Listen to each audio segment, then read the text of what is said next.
Fire Eyes Media. Throughout our WTF episodes, we've both stumbled across bits of random information that genuinely made us go, whoa, that's fake. And we text back and forth about them for a bit, but file them away for future use. Sometimes those things get forgotten, doomed to remain floating in the back of our minds like that cringy thing you did in middle school that you dream one day you'll forget. Man, middle school was rough. Honestly, one of the scariest things I ever survived, for sure. Okay, so today we're going to touch on some weird true crime. See what I did there? Facts that we've pulled out of the depths of our noodles to share with you all. Before we get started, let's hear our riddle of the day. I'm light as a feather, yet the strongest person can't hold me for 5 minutes. What am I? Stay tuned to the end to find out the answer.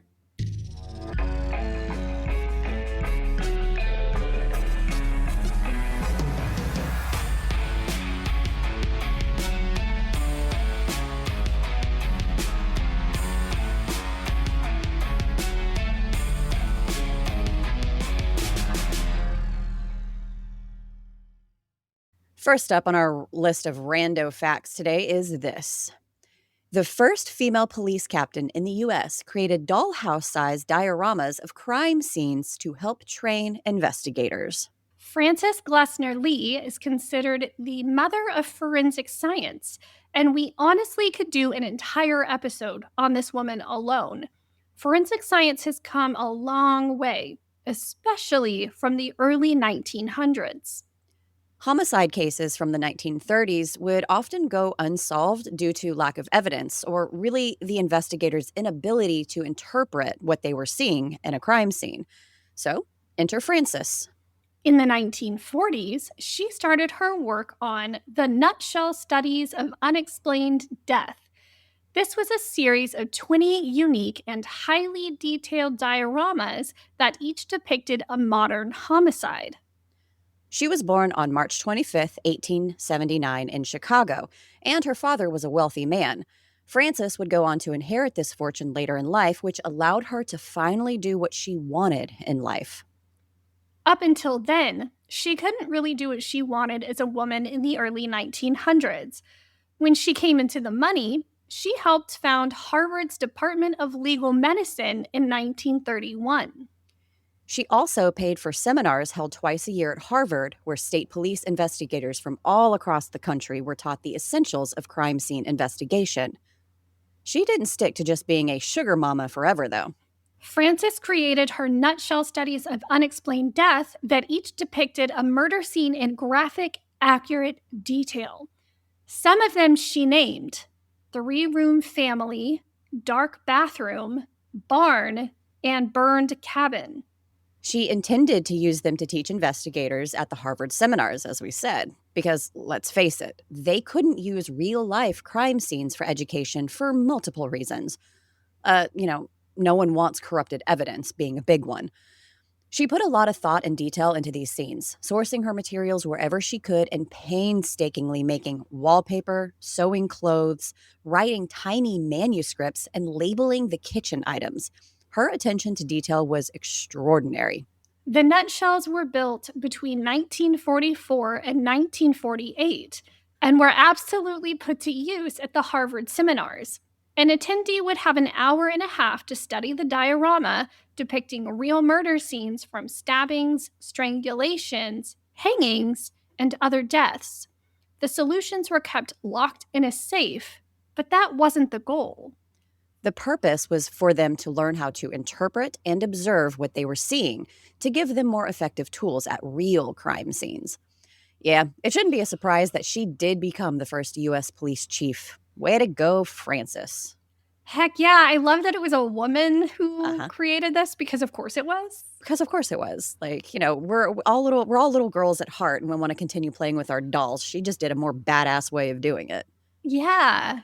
It's just what a creative way to be able to look at specific scenes like that and figure out how to solve it and then be able to put that to use. Yep. I'm sure going forward, a lot of teachers and educational institutions use this kind of thought process in the way they were teaching other people. That's really cool. Very cool. Sometimes we hear things that we go, oh yeah, we knew that. But then later on, have some time to sit with it and go, whoa. This next little tidbit is just one of those. Police used weaponized sound, and a device called LRAD, Long Range Acoustic Device, helps them to do that. I immediately thought, what sort of RoboCop science fiction is this? But it really is true. Okay, so let's nerd out a bit, shall we? We all know everything makes sound, and however that sound is created, it's always made of waves. Sound waves travel through air, water, or the ground and interact with whatever they come into contact with as they go. When a sound wave travels away from the source, the sound waves spread out more and the quieter the sound gets. High-frequency waves don't spread out as much as low-frequency waves, and waves with long wavelengths generally travel farther than short wavelengths, like bass notes, which explains why that's what you hear from the music from the party down the street you didn't get invited to, or in my case, the one I avoided like the plague. Yeah, same. I wasn't going to any of those parties. Short wavelengths are like that stupid effing mosquito buzzing around your head. You really only hear it when it's about to make a snack out of you. So that leads us to our next bit. Noise frequencies are measured in decibels. The louder the sound is, the more it moves the structures in your ear. The higher its pitch, the faster it moves them. Normal conversation is around 60 decibels. A lawnmower is around 90 decibels. And the threshold of pain is somewhere around 130 decibels, depending on the person's pain tolerance. For an LRAD's maximum continuous volume, it's around 162 decibels. Ouch. And they say that prolonged exposure to about 85 decibels can result in hearing loss. So the LRAD is a specialized sound-emitting tool that can deliver high-frequency sound waves over significant distances. They were originally developed for military use, but civilian law enforcement now commonly use these devices to help manage large gatherings of people, such as public events or protests. In 2005, the Santa Ana, California SWAT team utilized an LRAD to successfully disperse a house full of gang members without having to resort to lethal force. I even read about a ship using one to ward off pirates that were attempting to attack.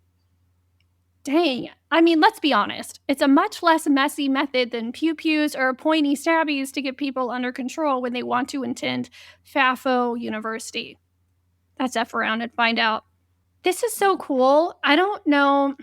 I mean, the cops kind of went too far in this, but it reminds me of the Waco crush thing because they used LRAD to kind of drive them crazy in an attempt to force them out of the house. Yeah. So the noise would stop. So that was one of the first things that I thought of when you're reading this. But it's a cool tactic. I mean, sound is a really good way to drive somebody insane. So. Or make them super uncomfortable.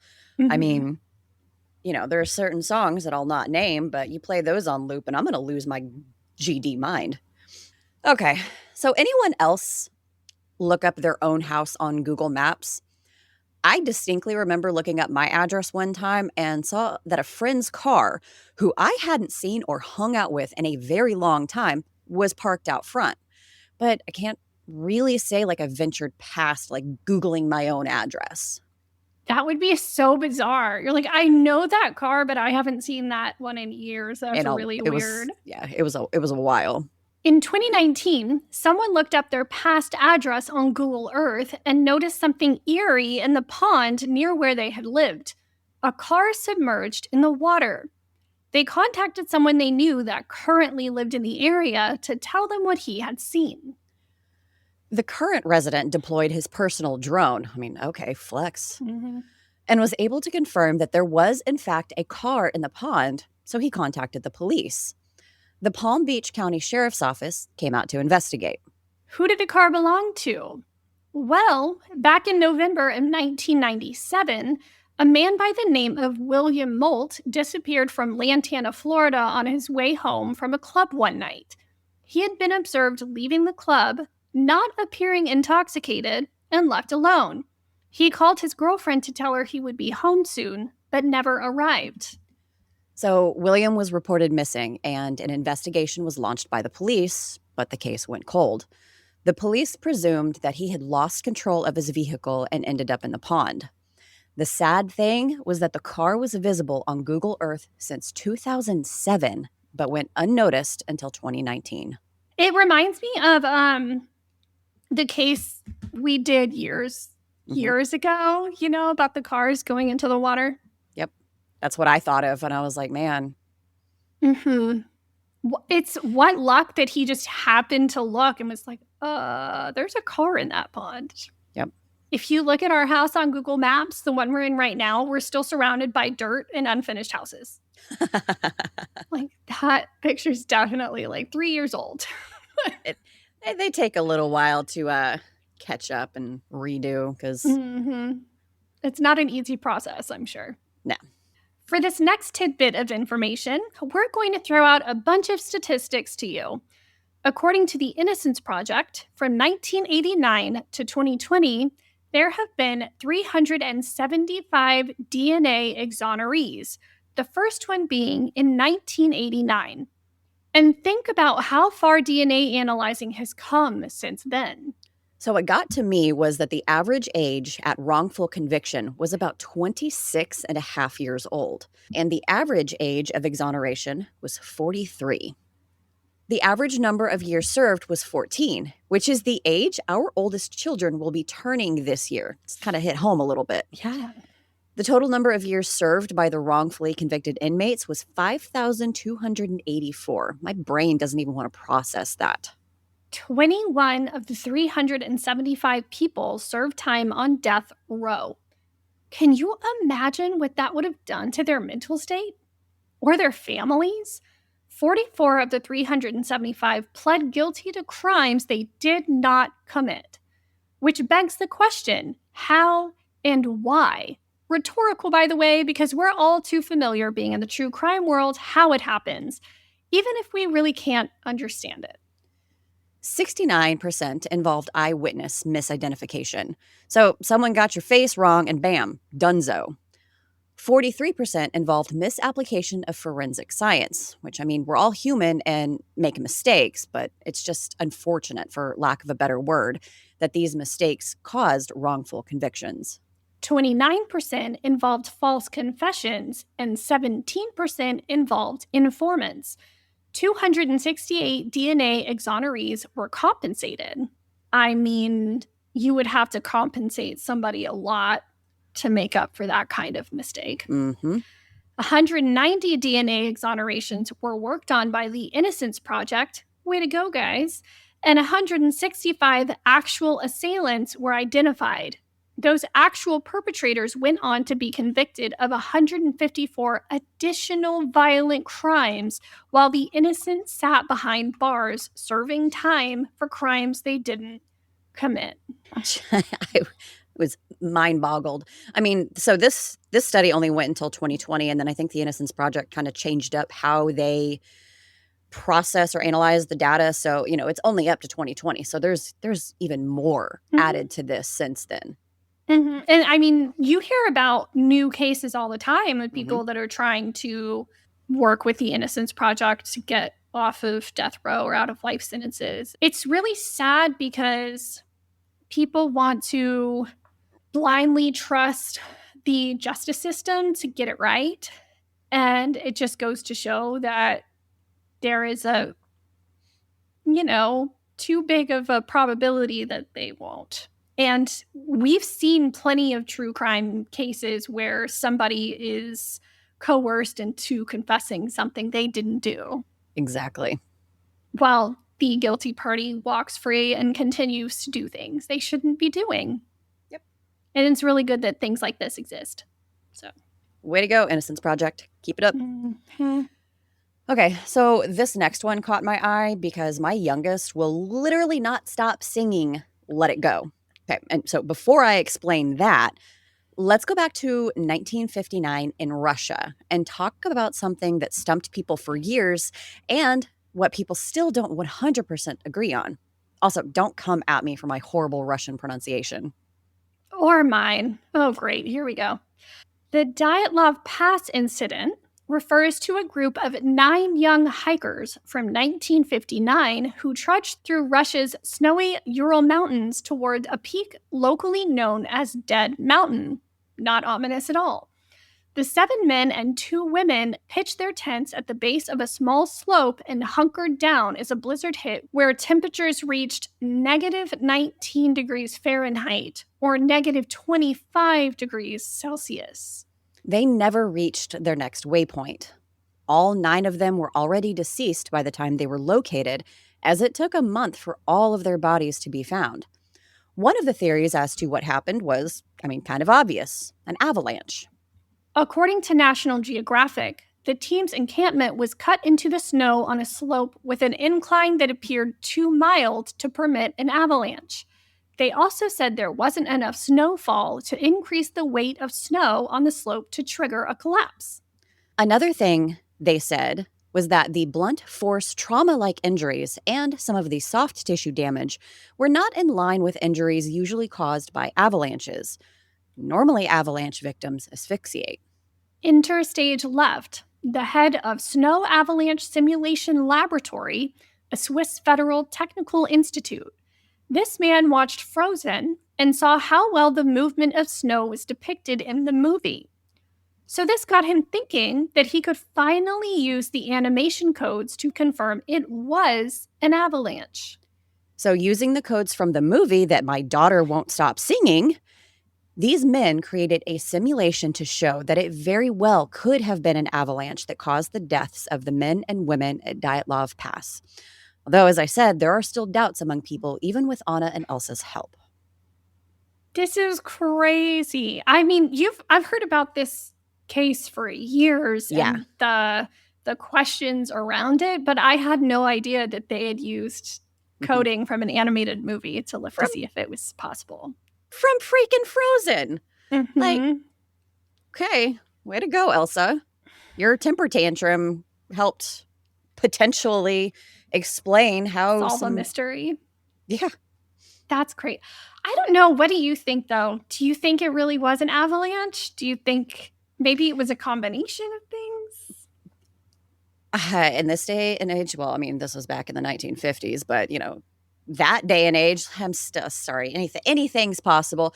But I will be honest, I didn't dive too deeply into it because, any of these, anything that we talk about could be an entire episode on its own if we really dove deep. So I just kind of scratched the surface about. I think this might be one of those episodes that's just would be interesting to dive into to understand more. And I've listened to other podcasts cover this. Yeah. And you still walk away with so many questions because it's just the unknown and nobody survived it that can tell us what happened. So, yeah. I don't know, man. It's a mystery. It's always nice, though, to just kind of be like, yeah, well, that was the solution. Put it to rest and kind of move on with your life. But yeah, they're still like, was it though? Yeah. But it's cool that people are still trying to figure out the answer after all this time. And it's not something that's just been lost to history at this point. Yeah. So there's that. This next one is kind of fitting considering where we're going to be as of tomorrow, May 28th. But it was definitely clickbaity in the title. That's right. CrimeCon. This one takes place back in 2020 at CrimeCon in Chicago. Selena Gomez was among the attendees and participated in an event called CrowdSolve. According to the website's post regarding the event, CrowdSolve is an entirely new kind of immersive experience where you'll work to solve a real cold case that has been specifically chosen for this event.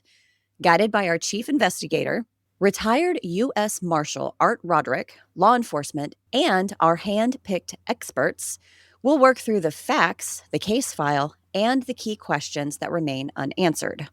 The case they chose to work for that event was that of Kurt Sova, a 17-year-old high school student from Cleveland who went missing in October of 1981 after attending a Halloween party. His body was discovered 5 days later in a ravine. The participants went through the case files, which included witness statements, timelines, and persons of interest. Each participant filled out a case action report with their own analysis of the case that was then given to law enforcement. Sadly, the case wasn't closed this weekend, as any leads they did get from it didn't pan out. It did, however, give Kurt's brother Kevin hope that one day in the future there will be answers. Look, y'all, Selena Gomez is just like you and me, armchair detectives for the win. It would have been incredible if the event had resulted in solving the long overdue case, but such is life. CrimeCon hasn't held another crowd solve since then either. So there was some debate about, the ethics of doing that, which I get, but I also understand their thought process behind doing it, like getting that many new eyes, like a fresh perspective on something that's been unsolved for so long. That's why, cold cases, they typically get transferred from detective to detective down the line to give new eyes on it. No, it is a cool concept. I wonder if it was just so much information for law enforcement to then go through that it created too big of a task for them. Possibly. And that's why it's like, I don't know if we're going to do this again. Yeah. But it's still pretty cool. I would have done it. Oh, absolutely. In a heartbeat. Okay. So I'm not going to lie. I really did do a double take at this next title. A killed mosquito at the scene of a crime led police to a suspect. Like, what? A mosquito came in handy for once that didn't result in Jurassic freaking Park? Yeah, please, do tell.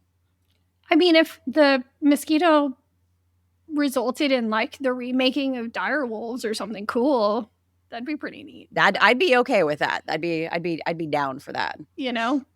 Well, back in 2022, Chinese local police were investigating a burglary in a residential compound.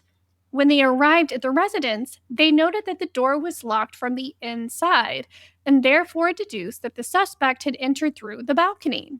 They also figured the suspect had stayed the night in the residence, as they found some noodles and eggshells left in the kitchen, a piece of lighted mosquito coil, as well as the aforementioned dead mosquito with 2 bloodstains on the wall. Since they figured the suspect had stayed in the residence overnight, logically the bloodstains could have belonged to the suspect. So what did they do? They had the blood tested and analyzed, of course.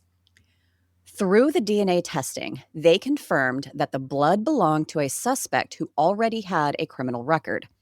He was arrested 19 days after the burglary occurred, and in one fell swoop, they were able to solve 3 other burglary cases, all linked to the same suspect. Genius. Right? Wow.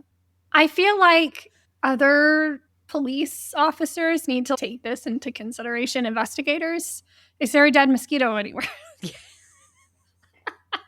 But it's actually kind of comical, like the bloodstains on the wall. Like, homie was pissed at that mosquito, man. Like, yeah. And it was smeared. You just took my blood, your evidence. Your die. And they just made it worse for himself. Basically. Oh, man. They're lucky, though, that at least nobody in the house got hurt. And it was just somebody entered and took some shit and left, But so sorry for that guy. Rip mosquito. Your final action in this world got a burglar arrested. Kudos. At least they have that in the mosquito afterlife. I did good. I did something good. I did something. Not many mosquitoes can say that. I mean, he really didn't know he was getting his final meal that night. But sorry. The headline for this next tidbit is, glitter is just as good as a fingerprint. Or better. Amber, it's your favorite crafting material in the world. I banned glitter a long time ago. And luckily, I have 2 boys. So there's really never been much of an argument. To say that I hate glitter more than the fire of 1,000 burning suns is an understatement. And of course, I was blessed with having 2 daughters, one of which is the girliest girl on the face of the freaking planet. Yeah, you really lucked out with that one. On March 23rd, 1987, a Fairbanks high school student named Kathy Stockholm left her house to retrieve a book from her locker at school, but she never returned home. Her body was found on March 24th around 11:30 p.m., lying in the snow on the side of the road on the outskirts of town. Her parents found the family car in the parking lot of the high school with the keys in the ignition and the engine still running. A man named Michael Alexander was arrested in connection. During the trial, they relied heavily on blood, hair, fiber, and, yes, glitter evidence to link Alexander to Kathy's body. Several law enforcement officers testified regarding retrieving hair, fiber, fabric, glitter, debris, and other trace evidence from Alexander's car and 2 of his residences. His estranged wife also testified that she provided the police with several bottles of glitter that had been in the family residence for use by their children during the time Alexander lived there. An FBI agent testified as a polymer expert that the glitter particles found on Kathy's body were identical or consistent with the glitter samples surrendered by Alexander's estranged wife. This, plus the other trace evidence we talked about, sealed his fate despite the defense's best efforts. I mean, we always joke that once you have glitter around, it never goes away. And that was even proven due to the fact that glitter sticks to stuff because of the static electricity generated between its small particles and literally every surface known to man. I don't know what's worse, glitter or sand. It really does stick to just everything. We took a beach trip, what was it, almost 4 years ago now? And I swear there's still sand in some of the crap out in the garage. I don't know. They're like equally a nuisance, but at least sand isn't reflective. You just walk by and you see something reflective and you're like, gosh, damn it. Take a lint roller to every surface of my house whenever glitter's brought out. It reminds me of, I feel like this was something that became popular, or maybe it just became popular to me during COVID because we watched a lot of YouTube. But Mark Rober started making glitter bombs, like the glitter package bombs for package thieves, Uh-huh. And I was like, well, you can't deny that you tried to steal that now because you're literally covered in glitter. The evidence is there. Mm-hmm. So, I mean, it has its place, just not in our houses ever. I'm glad they were able to get justice for Kathy because, I mean, at the end of the day, she lost her life. But it's just, man, glitter was one of the nails in the coffin, so to speak, for that man. And good for his estranged wife for being like, no, here you go. Yep. Here are the bottles. Here's all this other evidence. Do what you will. Yep. Okay, so this is another kind of a heavier one than ones that we have talked about, but the headline caught my attention. A potential victim of a serial killer survived a gunshot to the head. Okay, so I think that line kind of speaks for itself. Oh, for sure. So a series of killings in California in the 1970s was dubbed the look-alike murders due to the fact that the victims were all women with long, straight hair and a similar build. 4 women total fell prey to a man named Thor Christensen. He was known to shoot his victims in the head and then sexually assault them post-mortem. Patricia Laney, Jacqueline Rook, and Mary Saris were his first 3 victims. In April of 1979, he moved on to what would have been his 4th victim, Lydia Preston, who he had picked up on Hollywood Boulevard. They made plans to go to a hotel, but he drove past and headed into Hollywood Hills. Thor then pulled out a gun and shot Lydia in the head. She managed to get out of the car and run to the nearest house. That must have been a first for Thor because he didn't pursue her, and he just drove off like nothing happened. Weeks eventually passed with no cops knocking on his door. So he went on to his fourth victim, Laura Benjamin. Lydia miraculously survived the gunshot and recovered.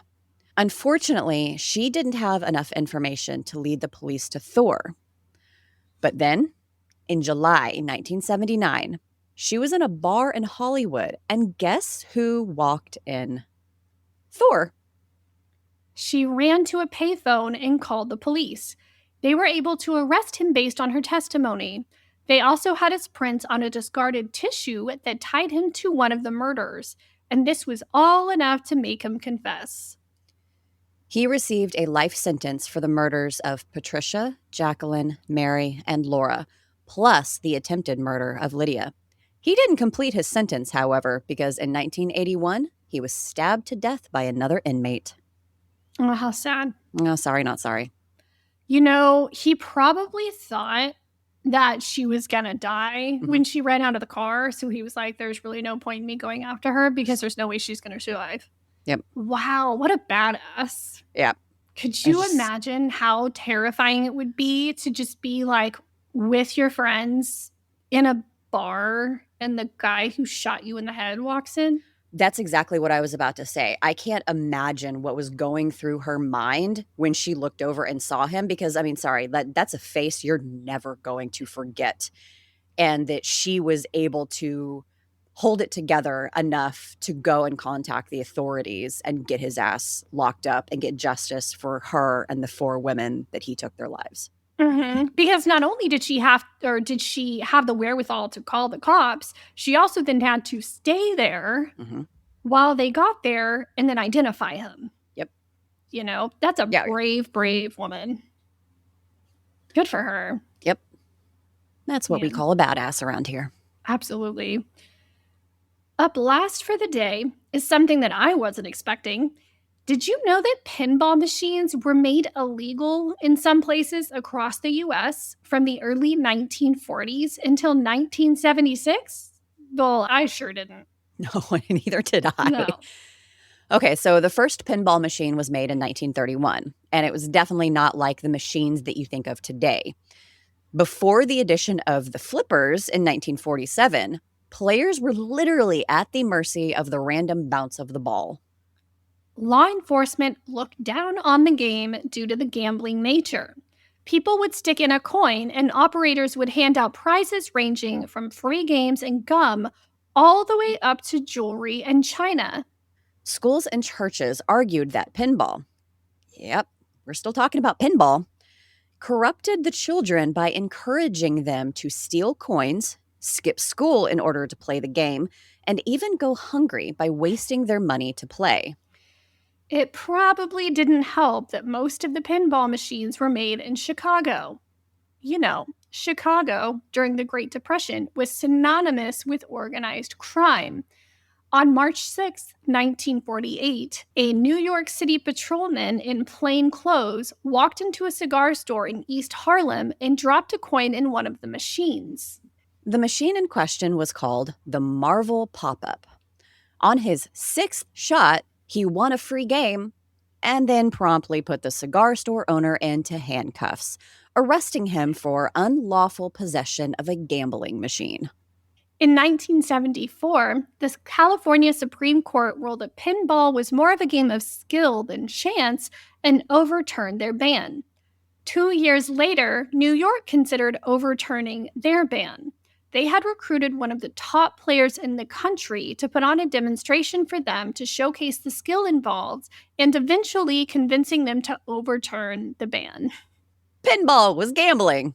If we run a run by, like, I've never gambled in my life. I've been to a casino now from Albuquerque, but I've never actually gambled. If we want to go by this logic, man, I've gambled so much in my life. I know. I honestly haven't played pinball that much because I suck at it, but it's just so funny. The first thing that popped in my head was like, is this like the original pinball or the original video game? Because, you know, churches and schools were so concerned that kids were just going to go waste all their time playing pinball. So that's really funny to me. But oh no, not a free game or a piece of gum. Oh no, like what? Yep. Yeah, pinball did kind of lose popularity after the bans, of course, because video games were on the horizon. But it's kind Mhm. of funny, pinball, like in somewhat recent years, has picked up popularity again. Yeah, it's the nostalgia of it. People are looking back to simpler times Yep. instead of where we are now, which makes sense. But yeah, I had no idea that this was a thing ever. Hence the Wow. whoa, that's fake.